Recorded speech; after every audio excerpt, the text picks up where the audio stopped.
Welcome to APG classes. आप सभी साथियों का एपीजी क्लासेस में स्वागत है।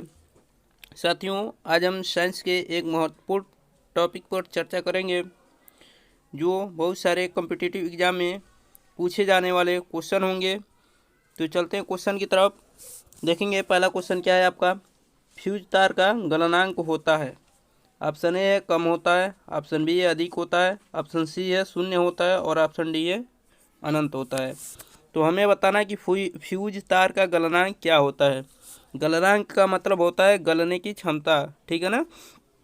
तो देखिए, आप देखते होंगे कि जो भी बोर्ड होते हैं, मेन बोर्ड जो होते हैं उसमें इस तरह का एक सर्किट लगी होती है और उसी में एक पतला सा तार होता है, ठीक है। तो उसी पतले तार को हम कहते हैं फ्यूज तार।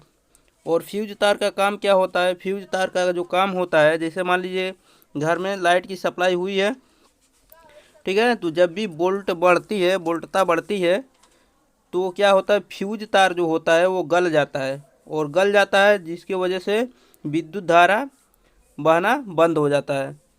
तो फ्यूज तार का गलनांक जो होता है वो कम होता है, ठीक है ना। इसीलिए फ्यूज तार का गलनांक कम रखा जाता है, ताकि जब भी विद्युत धारा का वोल्टता बढ़े तो फ्यूज तार गल जाए और घर के सारे सर्किट में जो विद्युत धारा प्रवाहित हो रही है वो प्रवाह रुक जाए, ठीक है ना। तो इसको ध्यान रखेंगे कि फ्यूज तार का गलनांक कम होता है। अगर वही अधिक होता तो क्या होता है कि फ्यूज तार नहीं गलता और विद्युत धारा पूरे घर में क्या होती, हाई हो जाती, और उसके वजह से सारे जो वायरिंग होते या फिर टीवी पंखा कूलर वगैरह जो भी होते वो जल जाते। तो आपका ऑप्शन जो है यहाँ पर हो जाएगा वो ये हो जाएगा कि फ्यूज तार का गलनांक कम होता है। क्लियर हो गया होगा आपको। बढ़ते हैं नेक्स्ट क्वेश्चन की तरफ। नेक्स्ट क्वेश्चन देखेंगे। देखिए नेक्स्ट क्वेश्चन क्या है आपका कि निम्न में से किसको मापने के लिए बीओटी इकाई का प्रयोग करते हैं। ऑप्शन ए है बल का, ऑप्शन बी है शक्ति का, ऑप्शन सी है प्रतिरोध का और ऑप्शन डी है गति का। तो देखिए, बीओडी का पहले फुल फॉर्म जानना होगा। बीओडी का फुल फॉर्म होता है बोर्ड ऑफ ट्रेंड यूनिट, ठीक है ना, बोर्ड ऑफ ट्रेंड यूनिट। तो इसका प्रयोग हम किस में करते हैं। तो देखिए, इसका प्रयोग हम करते हैं जो भी हमारे घर में विद्युत धारा आती है, ठीक है ना, बोर्ड जो होता है उसी में विद्युत धारा जो मापी जाती है वो यूनिट में मापी जाती है, जो मीटर वगैरह लगा होता है। तो बोर्ड बीओटी का प्रयोग जो हम करते हैं वो शक्ति का, यानी विद्युत धारा जो होती है उसमें शक्ति होती है, शक्ति को मापने के लिए हम बीओटी का प्रयोग करते हैं, जिसका फुल फॉर्म होता है बोर्ड ऑफ ट्रेड यूनिट, ठीक है ना। विद्युत धारा की शक्ति को मापने के लिए हम इसका प्रयोग करते हैं, ठीक है। बढ़ते हैं नेक्स्ट क्वेश्चन की तरफ। नेक्स्ट क्वेश्चन देखेंगे। देखिए नेक्स्ट क्वेश्चन क्या है। देखिए क्वेश्चन है आपका फ्यूज तार बनी होती है। फ्यूज तार बनी होती है, ऑप्शन ए है कॉपर और टीन की, ऑप्शन बी है लेड और टीन की, ऑप्शन सी है जिंक और कॉपर की और ऑप्शन डी है एल्युमिनियम की। तो हमें बताना कि फ्यूज तार किसकी बनी होती है। तो देखिए, फ्यूज तार को बताएं हम कि फ्यूज तार का उपयोग क्या है। फ्यूज तार का उपयोग जो होता है घर में शॉर्ट सर्किट होने से बचाने के लिए किया जाता है। तो फ्यूज तार जो होता है वो लेड और टीन की बनी होती है। लेड और टीन की बनने होने के कारण उसका गलनांक जो होता है वो कम होता है, जो पहले क्वेश्चन में ही आपने देखा है, ठीक है। तो चलते हैं अगले क्वेश्चन की तरफ। अगला क्वेश्चन देखेंगे।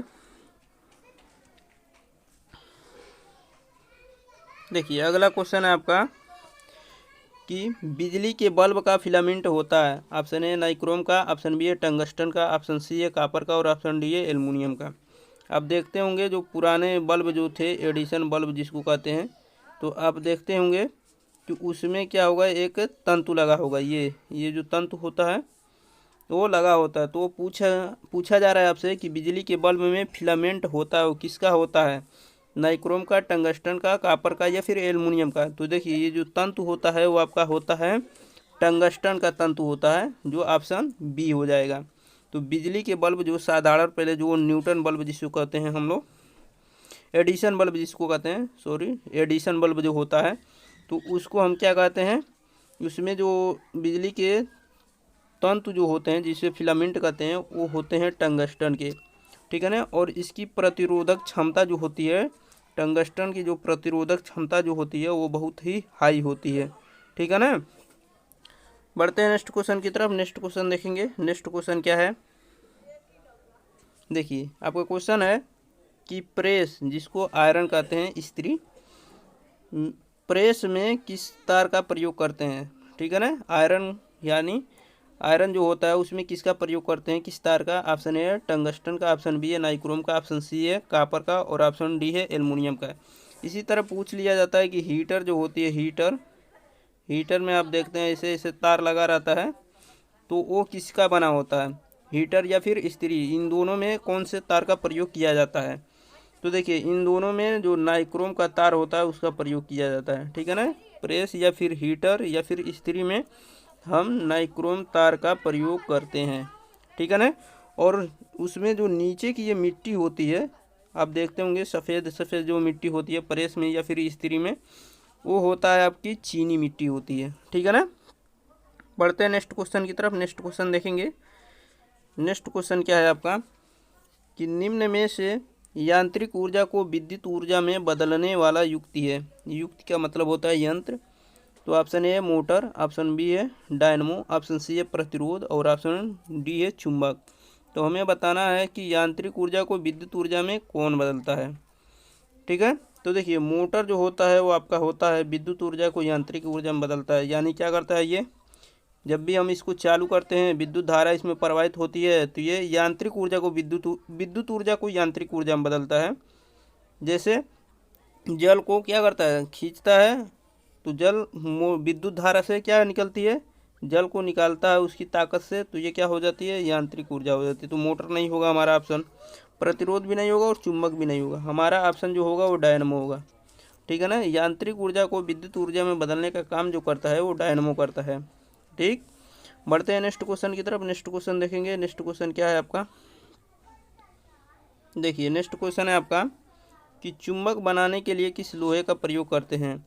ऑप्शन ए है नर्म लोहे का, ऑप्शन बी है कठोर लोहे का, ऑप्शन सी है ए और बी दोनों लोहे का, ऑप्शन डी है कोई नहीं। तो हमें बताना है कि चुंबक बनाने में किस लोहे का प्रयोग किया जाता है।